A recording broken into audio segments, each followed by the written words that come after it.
Good morning, Unity. I'm Jonathan Purcell, Reverend Wendy's son. She'll be coming on just in a moment to have her second lesson in her series on her book, Ask Yourself This, Questions to Know Yourself Better.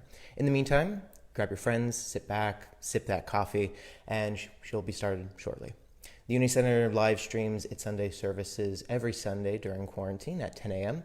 And if you're watching this as a recording on either the Unity Center Facebook page or on their YouTube channel, I encourage you to consider leaving a like, a comment answering your favorite question to know yourself better that Reverend Wendy will ask you today, and to share it. Share it with a friend if you feel so inclined. Simple actions like this can really help spread this message in this world to people who need it. And if you are watching on the Unity Center YouTube page, you can click the subscribe button so that you always know when the Unity Center plays more content for you. Take care. She'll be on shortly.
Good morning, Unity Center family. Boy, it's kind of fun to do this in my home and have my son participate. My husband's behind the phone camera, and my daughter is sitting relaxed on the couch. Different way of doing church than I'd done for many, many years. If you are joining us for the very first time this morning, never been a part of our live broadcast, never been a part of our church family, we certainly welcome you into this experience. We're going to get started the way I love to, which is with the striking and playing of our antique Tibetan singing bowl. And we use this sound just to help us identify that this is a different experience we are choosing to have, that we are coming into this time together to be more mindful and to be more present. So I invite you to listen to these sounds and allow them to help you begin to center into this experience we'll have together this morning.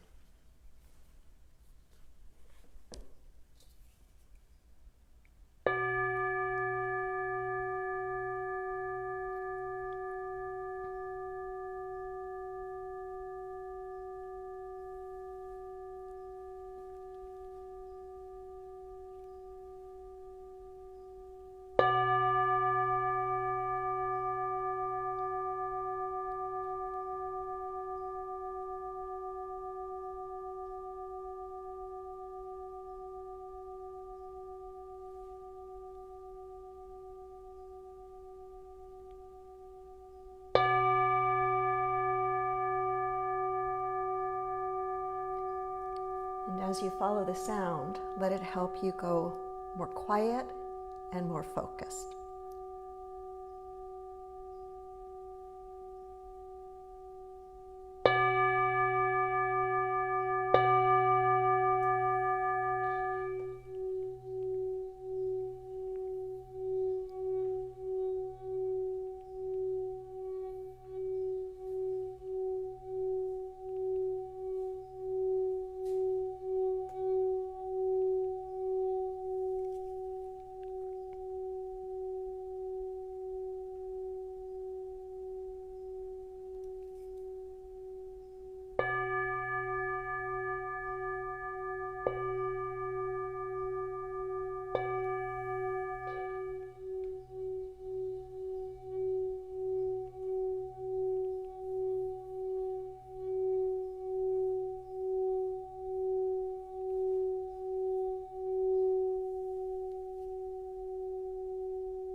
Namaste. And rather than a centering prayer, I'd like to read a poem to you that was shared with me by member Art Stillwell a number of weeks ago. It is a piece that was actually written in 1869 by Kathleen O'Meara, and it's entitled, "And People Stayed Home." Feel free to close your eyes and take this in as if it were a prayer.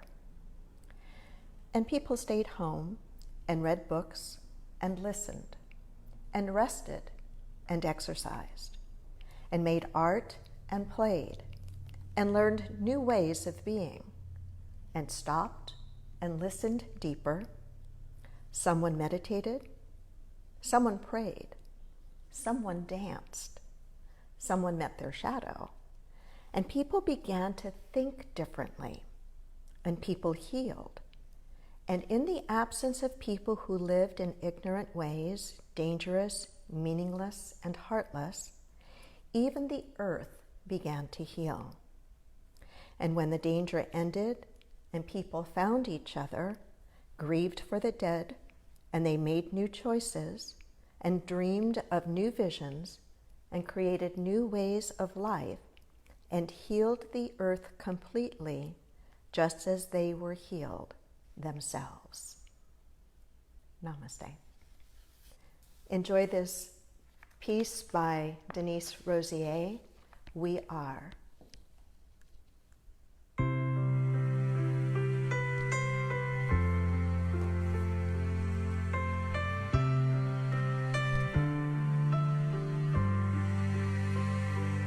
We are one.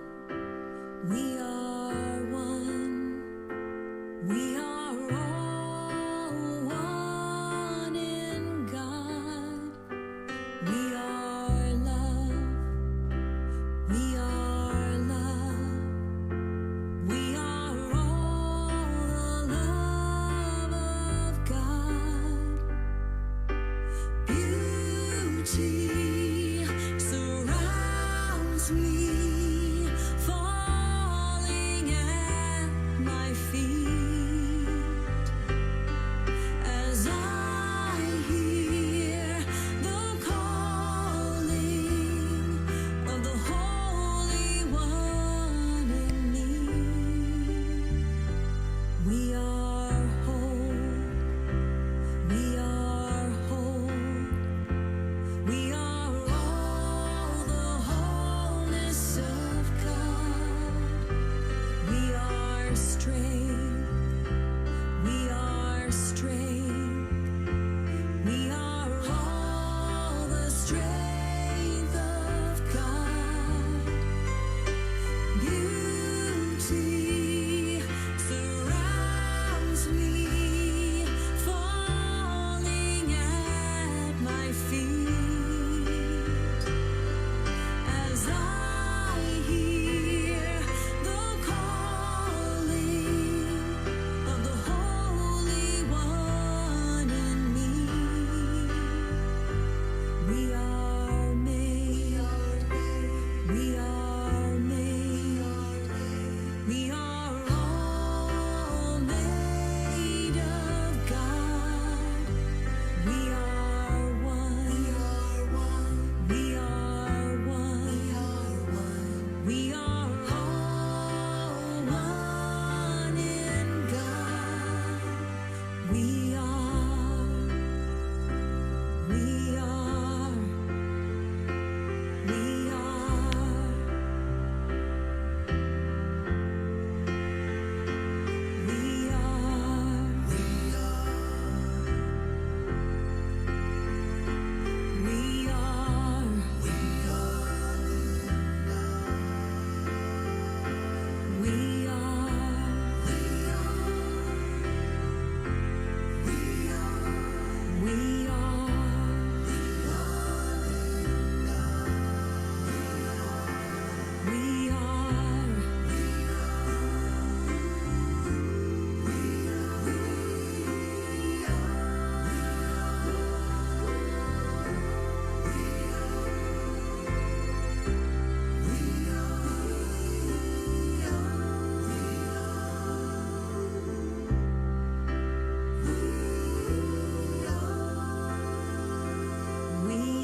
That was Denise Rosier. A few weeks ago, I used one of her songs, Between Us, a beautiful song with quite a message for this time for us. And I'd like to direct you to her website. She has great music there available for you. And she even created a downloadable packet of materials you can use to journal and to be inspired during this time. So I encourage you to support her as she's been supporting us and so many others. As Jonathan shared a moment ago, today we're going to be exploring the second chapter of my book, Ask Yourself This, and today specifically looking at getting to know yourself better. We'll have 6 questions related to that topic. I'd like to share a few readings with you that support the message this morning. The first is from the Gospel of Thomas, one of the Gospels that does not appear in the canonized New Testament, but got such wisdom and presents a different way of Jesus' teaching, if you will. From the Gospel of Thomas, if those who lead you say to you, see, the kingdom is in the sky, then the birds of the sky will precede you. If they say to you, it is in the sea, then the fish will precede you. Rather, the kingdom is inside you and it is outside you. When you come to know yourselves, then you will become known and you will realize that it is you who are the sons of the living Father. But if you will not know yourselves, you will dwell in poverty, and it is you who are that poverty. Knowing oneself. Here's one from one of my favorite spiritual texts, the Tao Te Ching, from Lao Tzu. Knowing others is intelligence. Knowing yourself is true wisdom. Mastering others is strength. Mastering yourself is true power. This one is from St. Augustine. People travel to wonder at the height of the mountains, at the huge waves of the sea, at the long courses of rivers, at the vast compass of the ocean, at the circular motion of the stars, and they pass by themselves without wonder. From Mahatma Gandhi, actions express our priorities. And this last one on a lighthearted flavor from comedian Lily Tomlin. I always wanted to be somebody, but now I realize I should have been more specific. I love that. We're going to move into a time of meditation together now. So I invite you to find a comfortable position in your chair. I imagine you're already pretty comfortable. Maybe you still have your bathrobe on or your PJs or your slippers, but find a comfortable position. Our beloved pianist J.R. Betts has recorded a little bit of background music I'm going to try to use in our meditation time together this morning. But go ahead and sit back and close your eyes. And begin to be aware of your breath as if it's the only thing you are choosing to place your attention on. Noticing and being aware of the breath without any judgment. Simply noticing it.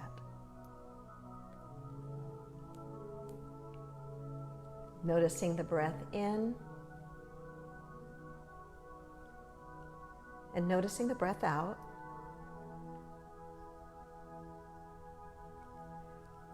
And as you do, you may find that with each breath out, you begin to experience your shoulders dropping or tension in your forehead or your jaw beginning to lessen.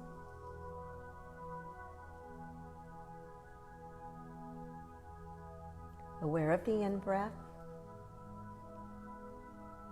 And then as you exhale, consciously choosing to let go. Breathing in again deeply. And as you exhale, practicing being present, right where you are, wherever you are. And breathing in deeply again, aware of the breath in, aware of the breath out, practicing the feeling of being open, and continuing to be aware of each breath.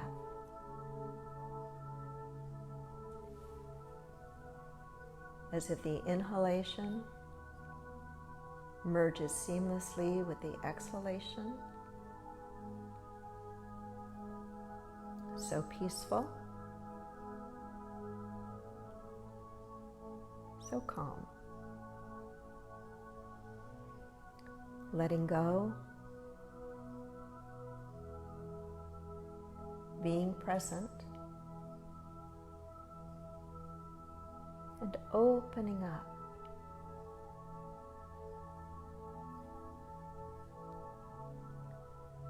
If you find that your attention wanders at any time, gently bring your attention back to the very next breath. No need to judge. Simply grateful and aware for the awareness. When your attention wanders, grateful for the awareness that you bring it back.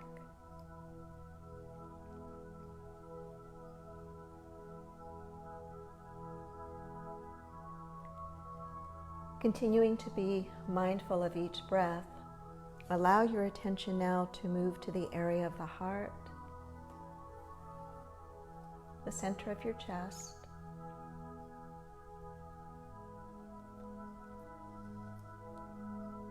And if you can, imagine that each mindful breath is moving in and through the area of the heart.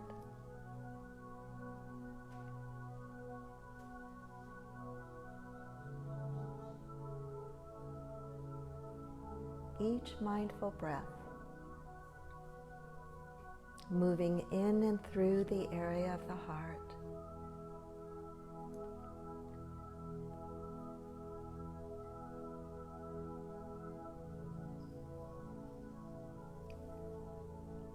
As you continue to be aware of each breath, with attention focused in the area of the heart, I encourage you to practice holding a positive, healing emotion. We know that the emotions and feelings of gratitude and love and joy and compassion help to bring the heart into a state of coherence. And in that state of coherence, it is easier for us to be in touch with our deeper insight and wisdom. And so as you continue to be aware of each breath with attention focused in the area of the heart, practice holding a positive emotion. And as you practice, imagine that you are breathing that in, you are breathing that out. And any time that your attention wanders, you bring it right back to the breath.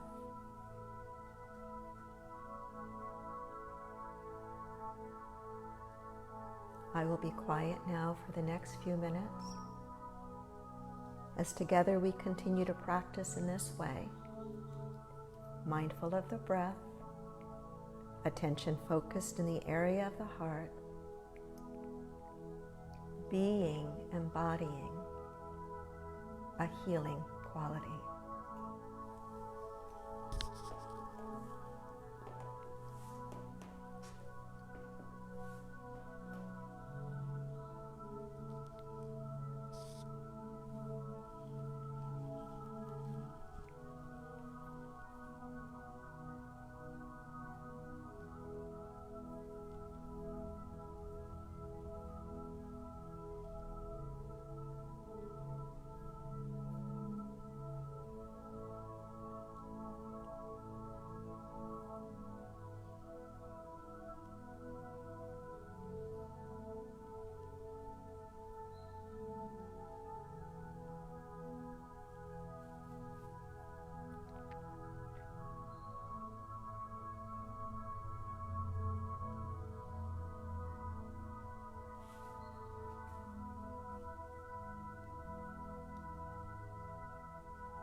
continuing to be aware of the breath. Attention focused in the heart. Take just a moment before we bring our time of meditation to a close to feel the feeling of gratitude. Grateful for being together in this way. Grateful for whatever peace or comfort or relief, even if just for these few moments, that you've been able to feel.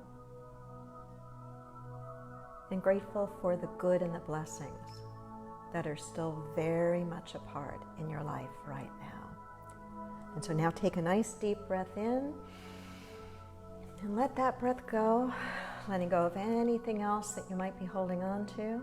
And once again, deep breath in and let that breath go. And so it is. Amen and amen. Namaste. In the sanctuary, when we share our meditation time together, we always take a moment after meditating because we tend to go pretty deep, quite deep actually, as a group. And we take a moment to kind of move around a little bit and then to turn to one another with the greeting, Namaste. And if you are not familiar with that greeting, it's a beautiful greeting that essentially means the divine in me, the God in me, the presence in me recognizes that same divinity, that same presence in you. And it's usually done looking deeply into the eye of the other and bowing Namaste. So if you happen to be watching today with a loved one, go ahead and take a moment to do that, all right? And I'm going to do this with my family sitting on the couches. Namaste, namaste, namaste, honey. So once again, I have selected another piece from Denise Rosier. It fits perfectly with the topic today of getting to know yourself better. And the name of the song is Open Up. Open Up.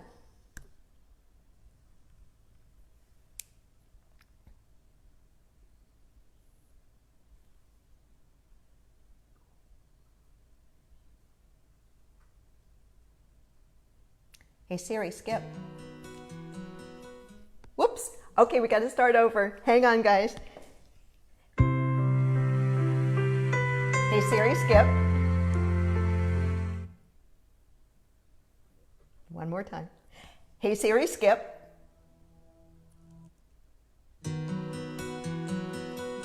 Gotta love Siri.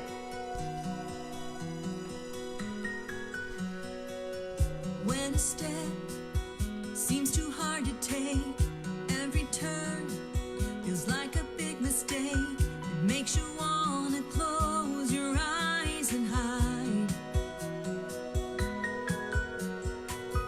Trust yourself, even if you're scared. Don't give up, don't give in to fear. All the strength you seek, you'll find inside.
Can I have an amen to that? You are more than you thought you were. We all are.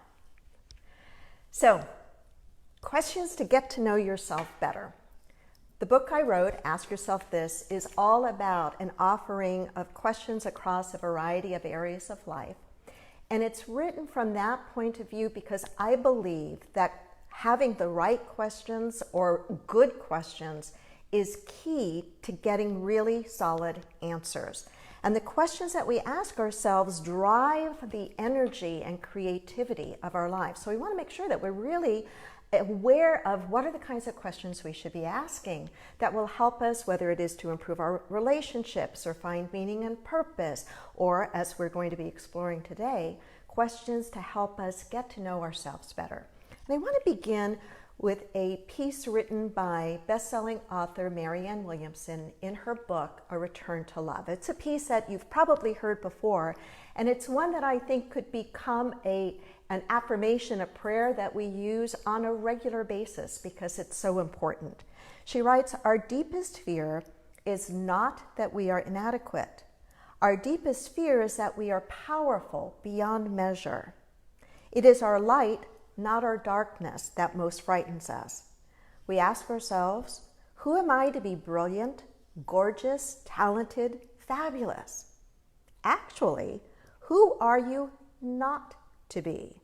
You are a child of God. Your playing small does not serve the world. There is nothing enlightened about shrinking so that other people won't feel insecure around you. We were born to make manifest the glory of God that is within us. It's not just in some of us, it's in everyone. And as we let our own light shine, we unconsciously give other people permission to do the same. As we are liberated from our own fear, our presence automatically liberates others. We're born to make manifest the divine, the glory of Spirit of God within us. It does not serve us to shrink back, worried about what other people will think, or to shrink back, hiding our light. It's important for us to realize that in focusing on our light, we are embracing something powerful within us. It is true that sometimes looking deeply inside of ourselves takes some courage, some willingness to probe the depths of our being, and to know that there is this brilliant light within us, and there's also the shadow. And not to move away from the shadow, but find a way to embrace it all the while giving much more of our attention and our focus on the light that is within us. So here's the first of 6 questions that I want to suggest you ask yourself. And I'd like to encourage you, when you finish watching today, to get a piece of paper and pencil out and to start reflecting and journaling on these questions. The first is, who do I think I am? Who do I think I am? Now, sometimes growing up, we may have been on the receiving of that question said slightly with a different tone of voice, like, who do you think you are? And if that strikes a memory chord in us, we might have to do a little bit of healing work around that. That kind of approach to, and who do you think you are, was probably said to us to put us in our place. And in many ways, to hold us back. Maybe we weren't fitting the norm or fitting the pattern for our race or for our sex or for our place in life.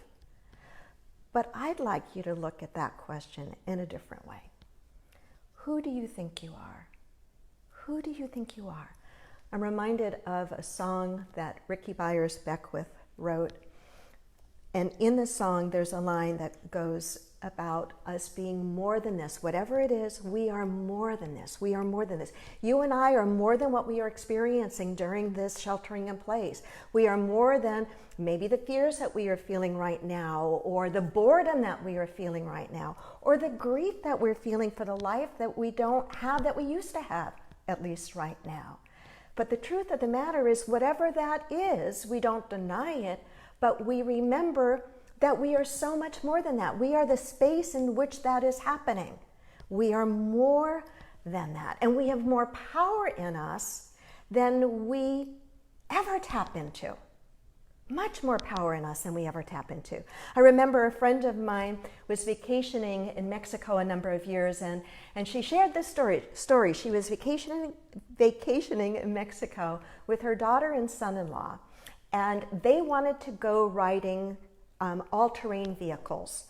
And my friend wasn't so sure she really wanted to do that. She just wanted to be able to sit back and relax and read her book, but her son-in-law and daughter kind of cajoled her into riding these all-terrain vehicles, and she did, but she was white-knuckling it all the time, and her son-in-law and her daughter are passing her, and she's wondering why, and all of a sudden her son-in-law comes up to her and whispers in her ear, "Mary, you have power you're not using. Take your foot off the brake." I've never forgotten that, though she told that story a long, long time ago. I've never forgotten it because I can relate to it, and I imagine you can too. That there are plenty of times in our lives that we are putting the brakes on. I grew up during the feminist era, and I absolutely know that there was a strong message for many women during that time not to be too much. And we were if we were too much, if we were too strong, if we were too ambitious or too smart or too powerful, there were all sorts of less than kind names that were given to describe us, and I won't go into those. We live in a society today where we tend to, I think, over-label each other. Labels may have a certain place, but we have to be careful when we label ourselves. When we label ourselves politically or racially or with a medical condition or a developmental condition, that labels limit us, and we need to realize that we are more than any of the labels that we have put on ourselves or that society has put on ourselves. Because if we believe we are just that label, we will shrink back to fit into the size and the confines and the smallness of whatever that label is. Physicist Richard Feynman was awarded the Nobel Peace Prize for his work in physics, and he decided to go back to his high school and kind of check out his grades. And he went back to his high school and checked out his grades and was quite surprised that his grades were kind of just slightly above average, and his IQ was just 124.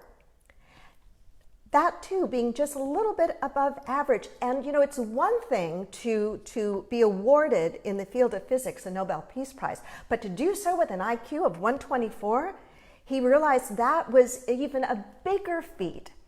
And he wondered, and I wonder, and perhaps you do as well, if he had been taught to believe of himself, if the label just slightly above average had been put on him, and had he lived into that label, would he have dared to step into the kinds of experiments and work that eventually led him to being awarded the Nobel Peace Prize for his work? So we have to be careful of those labels.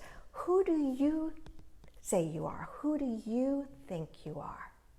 Second question, what do I say yes to in my life? Repeat that with me. What do I say yes to in my life? Greater good can't come into our lives if we keep saying no to it. And oftentimes, the things that we are hesitant to say yes to, sometimes we're hesitant to say yes to them because we're a little afraid of them. We think maybe I'm not quite good enough, or what if I just can't do it?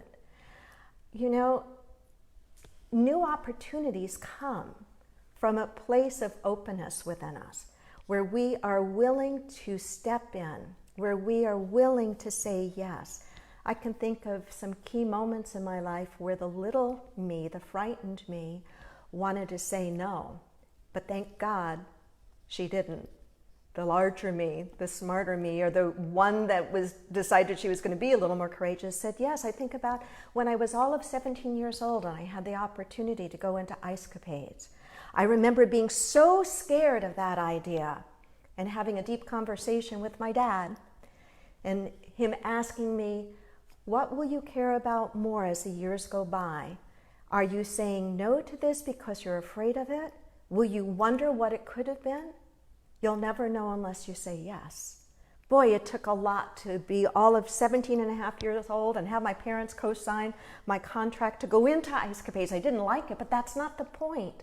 The point was it put me on a trajectory that eventually led me to finding unity and finding what I really believe is my life purpose.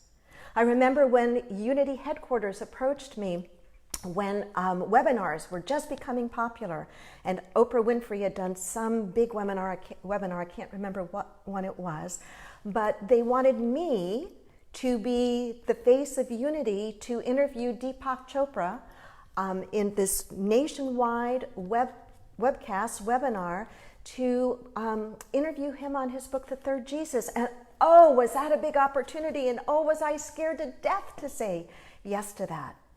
But something inside of me said, you gotta say yes to this. And it went really well. Was I nervous? Yes. But could I step away from that or move through that? Absolutely. And it went so well that it even had a short little stint on PBS in San Francisco and in a couple of other markets. My point being that saying yes is really, really important. And it comes from a place of openness, and it comes from a place of courage and vulnerability to realize that, you know, we might stumble, we might fall, we might be embarrassed, it might be harder than we thought, but we'll never know if we don't give it a try. Not too long ago, I came across a book that I really enjoyed. The title of the book is A Year of Yes. A Year of Yes. I was struck by that title and I decided to get it. It's written by Shonda Rhimes, and you may recognize Shonda Rhimes was the first African-American woman to create and produce a top 10 network series, Grey's Anatomy. Shonda Rhimes. But the book, A Year of Yes, chronicles how saying yes for 1 year changed her life. And it was so much fun and so inspiring to learn vicariously through her some of her journey of what laid on the other side of her yes. Third question, what am I looking for? Say that with me. What am I looking for? There's a fundamental teaching in metaphysics that energy flows where attention goes. What am I looking for? Am I looking for what is possible? Am I looking for what is right? Am I looking for what is good? Am I looking for what brings me life or something else? Right now, with it being springtime, we're delighted there is in one of our trees a tiny little hummingbird nest with mother hummingbird sitting on it. And I'm reminded of the difference between hummingbirds and vultures. Now, obviously, there's a big difference between them, but hummingbirds fly around and look for and are fed by life. They look for beautiful flowers and those tiny little, needle-thin beaks taking in that nectar. They look for and thrive on what is alive. Vultures, on the other hand, scour the landscape looking for what is dead to feed on it. Now, both of them are able to live doing what they're doing, but I don't want to live my life feeding on that which it depletes me or putting my attention and focus on what is not working or what is missing.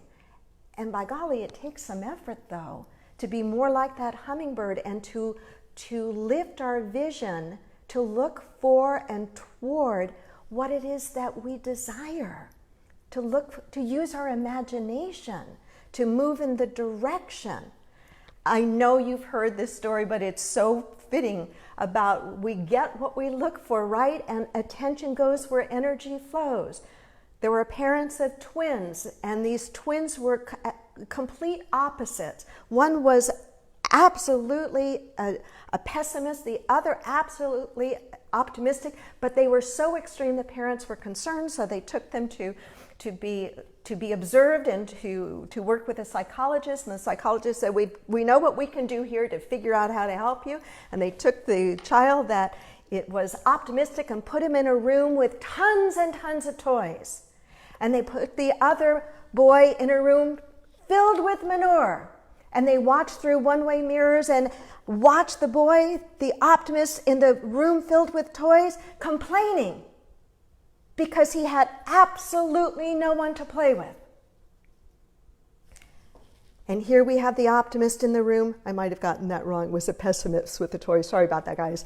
And here we have in the other room the optimist with all the manure, digging with the shovel, saying, there's got to be a pony in here. I want to live like that. I don't necessarily want to be in the room with all the manure, but I want to live like that because I know it is a better way to live. It is a better way to live. What are you looking for? What are you looking for? Thought by thought, decision by decision, moment by moment, we can make a better choice. Fourth question, do I live by one set of rules? Do I live by one set of rules? I remember my minister, the late Reverend Robert Stevens, saying, do you live by one set of rules? Or do you have more than one set of rules? Do you have a set of rules for when people are looking, and then a different set of rules for when people are not looking? That can be a very sobering thing, to look inside of ourselves and to ask that of ourselves. Am I living by one set of rules? It goes right to the heart of integrity. And we so need that. We need to develop that in ourselves and live from that decision by decision. And we need to model that. We need to model that in our classrooms, in our homes, in our places of business. How can we ever expect leadership to be in positions operating from integrity if we also will not operate from a place of integrity, of living by one set of rules? Years ago, the very popular actor Robert Redford was walking through a hotel lobby, and a fan thought she saw him and said, "Hey, are you the real Robert Redford?" And just as he was getting in the elevator and the doors were closing, he said, only when I'm alone." We are being called and invited, and the world needs us right now, to live by one set of rules, to be authentic, to be real, and to be honest, and to have the courage to do that. The fifth question, where do I distort the truth? It's a little bit like the previous one. Where do I distort the truth? I'll never forget, many years ago, John and I taking our kids out to the movies. And I don't remember what the age was, but I do remember when we got up to the ticket window to buy Jonathan's ticket. He had just turned the age for the higher price ticket, but he looked pretty young. And so we bought the higher price ticket, but the person said, "Are you sure?" or something like that. The ticket person asked if we were sure, and we said, "Yes, he's 10 or whatever the age was." And the ticket person said, "Well, I wouldn't have known. He looks younger than that." And our comment was, "But we know, and he knows. And what kind of message would that have sent to him? And is it worth it to save a few dollars? Absolutely not." We teach by example. Where do I distort the truth? I don't know if Reader's Digest still does this, but in their online version, but I remember for many, many years subscribing to Reader's Digest, and there were several parts of the magazine I loved. I loved humor in uniform and life in these United States. And there were a couple of others that always had short little true stories. And this is one of those life in these United States stories. It was about a woman whose father was a steak fanatic, and he always loved to eat steaks, and they would go out to a restaurant and he would order like a big T-bone, and they were out for such a meal one evening.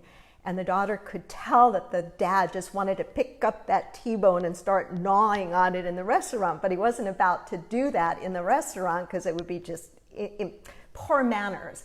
And so he said to the waitress when she came to clear the table, would you please wrap up this bone for my dog? And so the waitress goes away, and the daughter looks at her dad and says, Dad, you don't have a dog.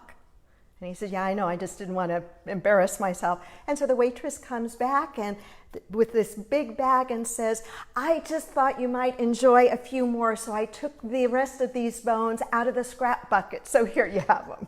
When we distort the truth, we're going to be on the short end of it. So it's important for us to be as clear about our honesty as we possibly can be. Here's a little passage from the book, Ask Yourself This. Rather than using this question to punish yourself for the times that you are less than honest, use it to learn about yourself.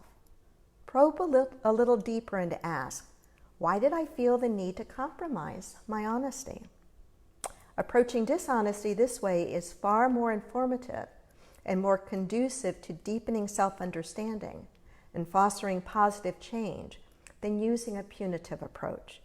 If we can pinpoint where and why we bend the truth and understand how such actions undermine who and what we are, we will be much more likely to make better choices in the future. Our children can be pretty powerful mirrors for us in this. And the last question, what in me is allowing this to continue? Say that with me. What in me is allowing this to continue? That's a really important question, and it's one that sometimes can be uncomfortable to ask. And it can be uncomfortable because we might be a little afraid of the answer that we might find. What I know of my personal growth work and my years in spiritual practice and spiritual study is that when certain kinds of patterns and conditions persist in my life, I need to step back and I need to be willing to look at my part in it. And I need to be willing to ask myself, well, what is it in me that is allowing this pattern, this situation, or these kinds of relationships, or these kinds of problems to keep arising in my life? We are always 100% responsible for our 50% of any relationship. When we ask ourselves, what in me is allowing this to continue, it needs to be asked in a gentle and loving and supportive way, and not in a punitive way. I have truly come to appreciate how much easier and better it is for personal growth and change when it is done in an atmosphere that is not punitive, when there is love and patience and nurturing and gentleness. And that's a place from which we need to ask this kind of question when we notice that there are patterns in our lives that are problematic, that we don't like, whether it's kinds of relationships, as I've said, or kinds of problems that keep arising. What in me is allowing this to continue? Because we have a huge part in that. Jack and Martha went to the state fair every year, and every year Jack would say to Martha, Martha, I'd like to take a ride up in that there airplane. And every year Martha would say to Jack, yes, but that there airplane costs $10 a ride, and $10 is $10. Every year they'd go to the fair, and every year it was the same conversation. Jack wanted to go ride that airplane ride, and Martha would always say, $10 is $10. And finally one year he looked at her and said, Martha, I'm 75 years old. If I don't get in that plane now, I may never get a chance to do so. And the pilot's overhearing this argument between the two of them. And the pilot says to them, okay, I'll make you a deal. I'll take you both up for the $10. I'll take you both up, and if you can remain completely quiet, not say one word the entire ride, the ride is on me. Well, they thought that was a great deal. So up the pilot takes them and does all sorts of twists and turns and just this amazing trip, and not a peep. And pilot lands and is amazed at how quiet Jack and Martha have been. And he looks around, the pilot looks around, and Martha's nowhere to be found. Jack says, well, I should have said something when she fell out, but you know, $10 is $10. What in me is allowing this to continue? What in me is allowing this to continue? So recap with just the questions one more time. Who do I think I am? What do I say yes to in my life? What am I looking for? Do I live by one set of rules? Where do I distort the truth? And what in me is allowing this to continue? Namaste. So time for just a few bits of information and announcements for you. I do want to encourage you, if you are listening for the very first time, to check out the Unity Center website, and there's lots of good information there for you about how we usually are when we're not in a shelter-in-place state. You can also download our free app wherever you get your apps. You can find all of our videos there as well, and lots of other good, helpful information. I want to give a quick shout out to longtime member Virginia Berger and her life group. Life groups are our small in-home groups. They are using the Zoom platform to study and discuss a series I did called Our Spiritual Journey. And this past week, the 9 participants in her group came with stationery, paint, stickers, and inspiring quotes to create cheery notes for the residents of St. Paul's Senior Centers. They did this separately in their own homes, but they were watching each other create these notes, and then they were sent off to St. Paul's Senior Centers. So shout out to Virginia and to those of you in her life group. A couple of announcements about activities this week. Please remember the Sunday discussion group is going on, just like it does when we're not in shelter in place, but it's on Zoom right after the service. It's led by Mike Bugera and Leah Torreggiano. You do need to register from our website, and you'll need the app to be the Zoom app to be able to get into the session. We'll email you the Zoom invitation once you register. My Zoom gatherings will continue on Wednesdays at 10 in the morning and at 7. And this week the topic is a global time out, a wake-up call for all of us. On Thursday at noon, we have midday centering prayer with prayer chaplain Kim Kennedy. And on Thursday evenings at 7 o'clock, there is evening meditation and meditation instruction led by David Stanley. I'd like to invite you to take the offering that you would like to share with the center and just hold it in your mind and hold it in your heart as we bless these gifts. I thank you for the support that you have been giving. Your ongoing support is very, very important and is genuinely appreciated. And so as we hold these gifts in our hands, let's do so and bless these gifts with this affirmation. Please join me. Divine love flowing through me blesses and multiplies all that I am, all that I have, all that I give, and all that I receive. And so it is. Amen. I'd like to invite Jonathan Purcell back for a quick closing announcement.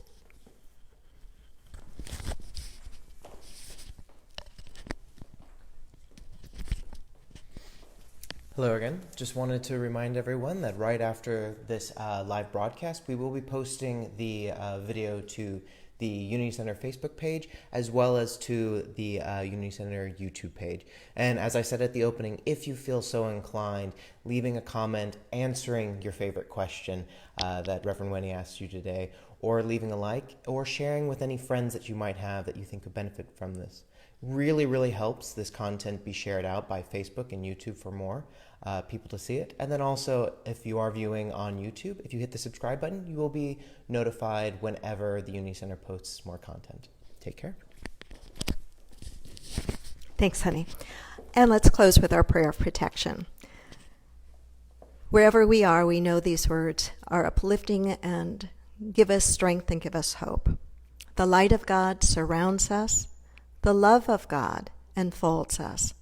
The power of God protects us. The presence of God watches over us. Wherever we are, wherever we go, God is, and all is well. And together we say, Amen. God bless.